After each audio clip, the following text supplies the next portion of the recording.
Olá, eu sou Milho e hoje vamos ler as histórias sobrenaturais dos inscritos. Aquelas, como eu digo sempre, que você fica com medo da sua própria casa, que aconteceu com você ou com alguém que você conhece. Um momento sobrenatural da sua vida.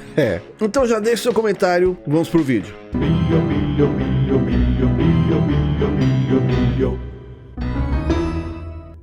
Antes de começar a ler os comentários, eu quero falar para assim que você terminar de ver esse vídeo, continua no YouTube e assiste o nosso canal Lar Freak Lar, que é onde a gente tá postando vídeos do dia a dia, passeios, culinária, coisas que antes a gente postava junto nesse canal, agora a gente separou num canal exclusivo. Então vai lá, se inscreve e assiste os vídeos lá, tá bom? Vamos pros comentários, que é o quê? O que vocês deixaram aqui com relação a histórias sobrenaturais, né? Que são retirados do vídeo anterior a esse, do mesmo tema. Então, por isso que eu falei, já deixa seu comentário, porque é daqui que a gente vai tirar os temas, né, os comentários do próximo vídeo de coisa sobrenatural, tá bom? Então não deixe de deixar sua história aí, não deixa de deixar, deixa a sua história aí.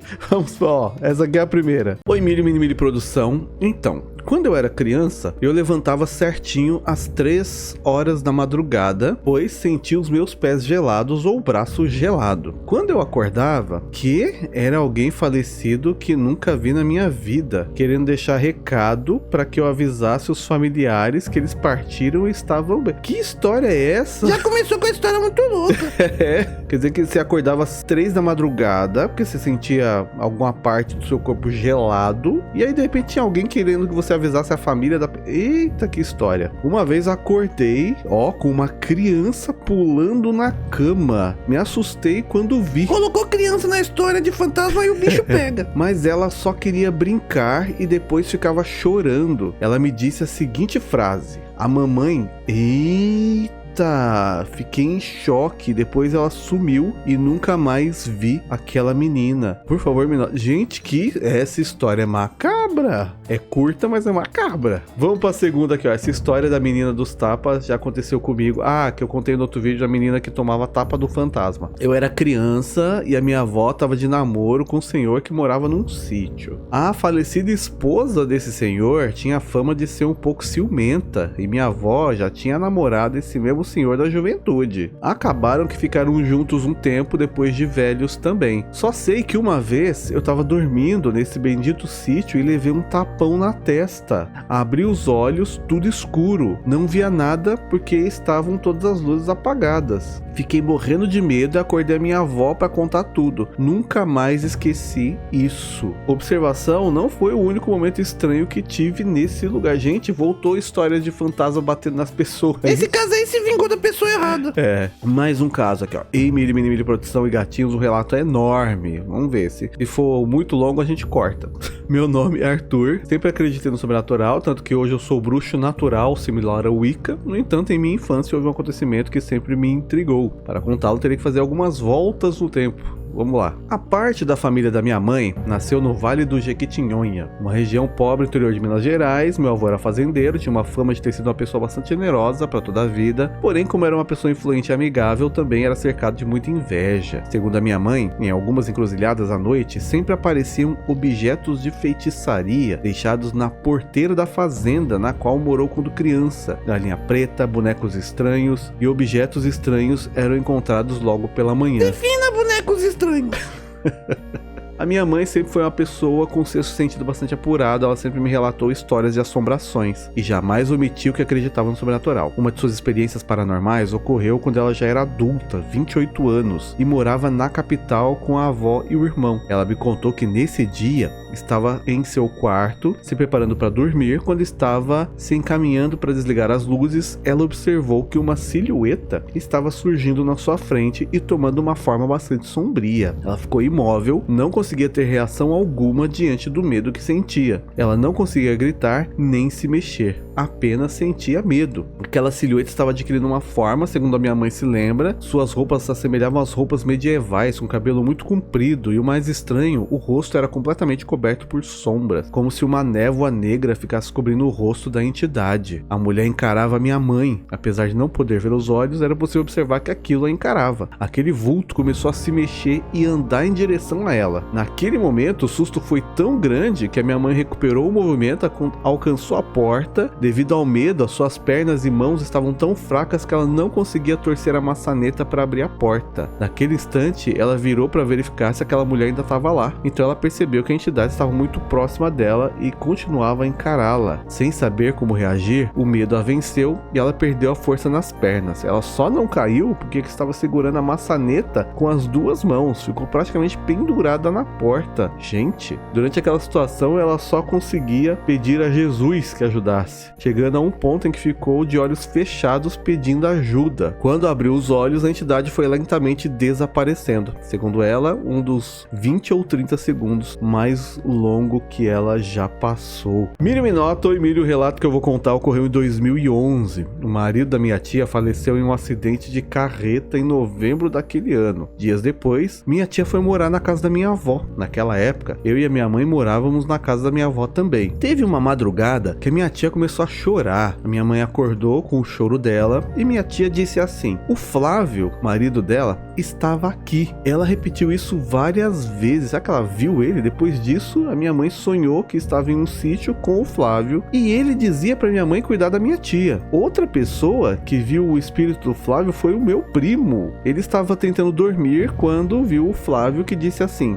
Everton, se afaste desses amigos. Foi esse o relato. Beijos, Mírio e Lana. Edith, nesse ano de 2023, uma amiga dessa tia faleceu e teve um dia em que minha mãe sonhou que essa amiga estava deitada na cama da minha avó e ela disse para cuidar da minha tia porque... Eita, gente, mas ainda bem que isso não aconteceu. Olha, hoje vocês estão com umas histórias bem profundas, familiar. Credo. Mírio Minota, olá Mírio Produção e Cats Mírio. A história que eu vou contar aconteceu em alguns dias atrás. Eu estava no PC editando um vídeo pro meu canal quando eu escutei um barulho muito forte no meu telhado. O meu telhado não aguenta muito peso e o barulho que fez parecia ser uma pessoa muito pesada, mas o telhado ficou intacto, ainda bem, Tá né? intacto até chover a próxima vez e cair as goteiras. Então eu deixei pra lá, só que algumas horas depois aconteceu o mesmo barulho e eu parei de editar o vídeo e fui correndo ver. Meus cachorros não paravam de latir e quando saí de casa pra ver, tinha uma criatura bem magra e branca com os olhos negros me olhando e ela tava bem em cima da onde o meu PC fica. Oxi, como assim? Ou seja, ela estava em cima de mim quando eu estava editando, tipo um encosto, é Tinha um isso? encosto que ele tava até cacunda com o peso. Só sei que ela pulou pra um ferro velho que tem aqui do lado e até hoje escuta essa criatura. Como assim até hoje? Você não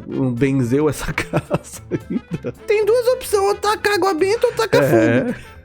Mírio querido, você é ótimo, me divirto muito aqui, te acompanho no Freak TV há muito tempo e és incrível no que faz. Tenho várias histórias pra contar, porém falarei da primeira, que foi bem marcante. Tinha por volta de 12 anos e morava com a minha avó, mãe e irmã mais velha. Nessa época, minha mãe estava passando por momentos conturbados, passava por uma depressão, tinha crises e falava que via coisas nas portas de casa, é isso? Nos portais de casa? Um belo dia, cheguei da escola e entrei em casa, passei pela sala e ao lado esquerdo era a cozinha. À volta do meu quarto, vi claramente um macaco com olhos enormes, sentado na pia, com as pernas cruzadas e rodando o rabo. Era só que faltava ter um macaco rodando o rabo em casa. Fui correndo pra rua e fiquei lá até minha avó chegar. Não falei nada pra ninguém e minha mãe continuou tendo crises e piorando cada dia mais. Minha avó era evangélica e chamou o pastor pra orar lá em casa, já que a minha mãe relatava ver pessoas nas portas de casa. Assim que o pastor entrou, antes de começar a orar, ele viu 3 quadros na parede. Imediatamente ele pediu pra retirar os quadros e queimou eles fazendo oração. Oxe, que quadros era esse? Era das crianças que choram? Pois bem, os quadros tinham sido presente do chefe da minha mãe e ele havia trazido do Maranhão. Era um com uma Vitória Régia, o outro com uma flor de lótus e o último era um macaco. Sim, o macaco que se manifestou pra mim. Eita, você não tinha reconhecido o macaco do quadro? O tal chefe da minha mãe mexia... Eita, mexia com... É, isso mesmo? E apresentou com os quadros. E depois disso, minha mãe começou com as crises. Mas por que ele teria feito uma magia pra ela? Lembro até hoje do macaco me olhando, rodando o rabo. Foi bem assustador. Eu não consigo imaginar uma cena de um macaco rodando um rabo e ser assustador. Pra mim, seria uma coisa engraçada. assombrado. Apesar que se eu souber que eu não tenho um macaco em casa e ele aparecer na cozinha rodando rabo, eu vou ficar com medo, porque macaco é um bicho perigoso também, né? Se o macaco, ele o macaco é um dos bichos mais imprevisíveis. Sendo fantasma ou não, se ele resolver te atacar, meu amigo, corre. Milho Produção não chega a ser um relato sobrenatural, pelo menos eu acho, mas digamos estranho. E uma coincidência bizarra aconteceu e decidi contar aqui. Estava assistindo vídeos engraçados para relaxar e já ia desligar meu notebook para dormir, mas apareceu um vídeo sobre o edifício Joelma. Eu já vi muitos vídeos sobre o tema, inclusive no Freak TV, então ia passar direto, mas por algum motivo eu decidi assistir. Quando estava mais ou menos na metade do vídeo, eu comecei a sentir cheiro de fumaça. A princípio eu não liguei, porque aqui no interior o pessoal tem mania de queimar bagaço e outras coisas à noite, como queimar lixo também, né, o pessoal faz. Mas então decidi verificar melhor, porque estava um cheiro de plástico queimado, e imaginei que poderia ter dado curto em algum eletrônico, pode acontecer. Saí do meu quarto, que é um corredor, indo para a cozinha e passei em frente ao quarto que minha irmã estava dormindo com a minha sobrinha pequena. E senti um calor estranho, porque o foco estava longe da porta e era pequeno, e o cheiro de fumaça mais forte, porém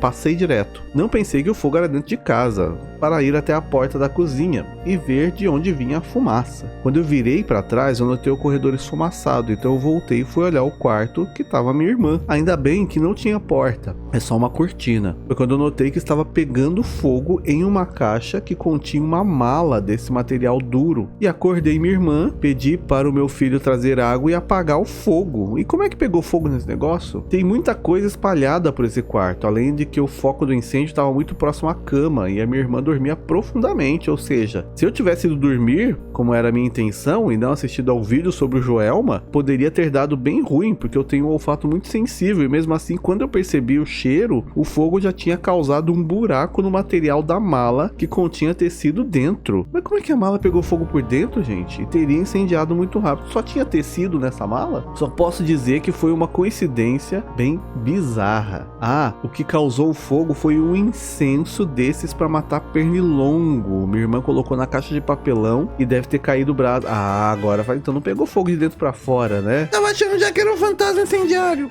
Eu já tava achando. Mas aí agora falou que tinha um negócio pegando fogo ali perto, aí caiu o braço e pegou fogo no negócio com tecido. Mesmo assim, não era pra essa mala pegar fogo assim, era pra ser um material menos, como é que fala? Inflamável, né? Porém, não podemos negar que é uma coincidência realmente estranha. Você tá assistindo um vídeo sobre o Joelma, quer conhecer a história do Joelma? Vai ver no Freak TV, né? E acontecer isso aí na sua casa. Oi, Milho, Lana, Mini Milho e gatinhos. Isso aconteceu comigo no ano passado. Eu sempre atravessava a praça da igreja matriz da minha cidade pra voltar pra casa pra cortar caminho. Do lado direito tem um parquinho para as crianças brincar. Eu ia passando lá perto e tava chuviscando e tinha apenas uma menina de uns 8 anos lá, mas ela chamava por Lucas o tempo todo e corria de um brinquedo pro outro chamando o Lucas. Só faltava só essa menina tá vendo o Lucas. E não tinha nenhum menino. Ih, olha lá. Eu sei que pode ser um amigo imaginário, mas eu me arrepiei toda, deu um calafrio que eu acho que ela tava brincando com um espírito. Deu um medo, eu fiquei um tempão sem passar por lá. Aí depois você descobre que na verdade essa menininha também não tava lá. E aí? Agora ela vai ficar mais um tempão sem passar por lá. Olá, Milho, Mini Milho, Lani Gatinhos. Várias vezes, quando criança, durante o sono, eu acordava com um puxão. Era tão forte que eu parava quase que, gente, no fim da cama. E a cama quase se derrubavam da cama, é isso? Agora o fantasma parou de dar tapa e quer derrubar da cama. Isso aconteceu tantas vezes que eu comecei a fazer uma barreira no fim da cama com lençóis e até roupas. Não aconteceu novamente, não sei como explicar. Não poderia ser um espasmo, porque era um puxão muito forte. Às vezes doía minha canela. E de repente parou assim do nada. Tá maluco? Imagina você acordar com um puxão da cama assim. Tá maluco.